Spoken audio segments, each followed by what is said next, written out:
চিনেমাখনৰ ছবিখন ৰাইজে চালেহে গম পাব গতিকে মইনো কি ক'ম মোৰ একেবাৰে নিসংগ অৱস্থাতেই সঁচাকৈ মোৰ হৈছিল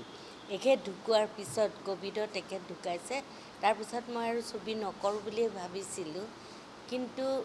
মই নকৰোঁ বুলি ভাবোঁতে যেতিয়া ৰূপমহঁত গ'ল এওঁলোক গ'ল তালুকদাৰ এওঁলোক গ'ল গৈ পেলাই মোক যেতিয়া ক'লে তেতিয়া মই ক'লোঁ মই নকৰোঁ দিয়া মই নোৱাৰিম চাগে আৰু কৰিব এনেকৈ ভাবিছিলোঁ কিন্তু মোৰ ডাঙৰ ছোৱালী সৰু ছোৱালী ক'লে যদি তুমি ছবিখন নকৰা তেতিয়া দেউতাই বহুত বেয়া পাব কাৰণ সদায় দেউতাই তোমাক উৎসাহ দিছিলে গতিকে তুমি কি কাৰণত নকৰিবা কৰা তাৰ মাজতে তুমি সদায় জীয়াই থাকিব লাগিব সেইবুলি মোৰ ডাঙৰ ছোৱালী অনিন্দিতা দাস দীপানিতা দাস দুয়োজনে যেতিয়া উৎসাহী কৰিলে তেতিয়া মই ভাবা নাই আৰু নকৰিম বুলি আৰু এওঁলোকৰ লগত কাম কৰাৰ যিটো মোৰ হেঁপাহ যে য়ংখিনি যথেষ্ট বুজাবুজিৰ মাজত আমি কামখিনি কৰিছোঁ আৰু যি ঘৰ মানুহৰ তাত আমি কৰিছিলোঁ সেই ঘৰ মানুহকো আমি মানে ধন্যবাদ দিব লাগিব যে তেওঁলোকে সম্পূৰ্ণ সহযোগিতা আৰম্ভ কৰিছিল প্ৰত্যেকেই তাত খুব সুন্দৰকৈ সহযোগিতা আৰম্ভ কৰিছিল আৰু মোৰ অভিনয় কৰি যিকেইদিন মই তাত আছিলোঁ অভিনয় কৰা সময়খিনি মোৰ সঁচাকৈ যদিও সৰু ছুটি ছবি কিন্তু মোৰ হাফ হাৰ্টেডলি মই কাম কৰা নাই বুলি মই মনে ধৰিছে আৰু মোৰ ভাল লাগিছিলে এওঁলোকৰ লগত কাম কৰি আৰু মই ভাবোঁ যে আপোনালোকেও বিপুল সঁহাৰি জনাব কাৰণ একোখন ছবিত প্ৰচাৰ প্ৰসাৰ দুইটাই লাগে গতিকে মই ভাবোঁ যে একাকীক আপোনালোকে সম্পূৰ্ণভাৱে আগুৱাই নিব ভাল হওক সকলোকে মই পুনৰবাৰ ধন্যবাদ জনাইছোঁ আৰু প্ৰত্যেকৰে ভাল হওক তাকে আশা কৰিছোঁ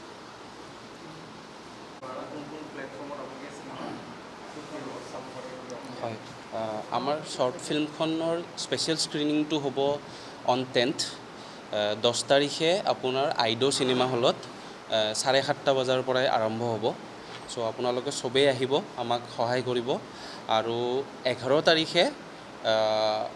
ৰাতিপুৱাৰ ভাগত ধৰক 10-11টাৰ ভিতৰত আমি ইউটিউব চেনেলত আমাৰ নিজৰ নিম্বু মিৰ্চি টোটকা বুলি নামটো তো তাতে আমি ৰিলিজ কৰিম বুলি ভাবিছোঁ আৰু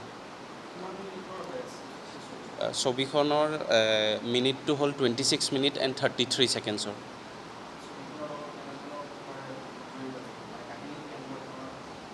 বাইদেউৰ চৰিত্ৰটো মই ক'ব বিচাৰিছোঁ যে বাইদেউ মানে এগৰাকী মানে অকলে থকা এটা কেৰেক্টাৰ ঘৰতে হয় যোনটো বস্তু হয় আৰু যোনটো বস্তু এতিয়া হয় যোনটো বস্তু এতিয়া মানে এভিডেণ্ট হয় যোনটো বস্তু আমি দেখা পাওঁ যে ধৰক ল'ৰা ছোৱালী নিজৰ কামৰ কাৰণে নিজৰ বিজনেছ বা কেৰিয়াৰৰ কাৰণে সিহঁতে বাহিৰত যাব লগা হয় আৰু মাক বাপেক ঘৰতে থাকে মষ্টলি আৰু সিহঁতে অকলে থাকে আৰু সিহঁতৰ কি ফিল হয় সেই ফিলটো আৰু আমি এটা আশা এটা দেখাওঁ বাইদেউৰ এটা মানে আশা থাকে যে কোনোবা আহক আৰু কোনোবা তেওঁক মানে সেই লোনলিনেছটো যাতে অলপ টাইমৰ কাৰণে দূৰ হৈ যায় অকলশৰীয়া যোনটো এটা অনুভৱ থাকে চ' সেইটো আৰু সেনেকৈ বস্তুটো কেনেকৈ প্ৰচেছ কৰে সেইখনেই চিনেমাখনৰ ছবি ডিৰেকশ্যনটো মই কৰিছিলোঁ মোৰ নাম ৰূপমজ্যোতি মালাকাৰ হয় আৰু চিনেমেট'গ্ৰাফাৰ পৰীক্ষিত দাস লগত আছে আৰু আৰ্টৰ কাম কৰিছিলে আপোনাৰ ষ্টৰি বৰ্ডিঙৰ কাম কৰিছিলে পিংকু দাস আৰু বাইদেউ মেইন চৰিত্ৰত আছে আৰু অলছ' কটনৰ ছোৱালী এজনী আছিলে তেওঁৰ নাম হ'ল জুমি গগৈ তেওঁ বাইদেউৰ অপজিটে ৰোল কৰিছে আৰু মিউজিকটো কৰিছে আমাৰ সুদৰ্শন বৰকটকীয়ে তেওঁ এতিয়া মুম্বাইত কাম কৰি আছে আৰু মানে বহুত এনেকুৱা ডিফাৰেণ্ট মানে জানা মানুহবিলাকেই কৰিছে আৰু কাম হয় যিকোনো খবৰৰ বাবে যোগাযোগ কৰক 7099017330 লগতে 7099017110 নম্বৰত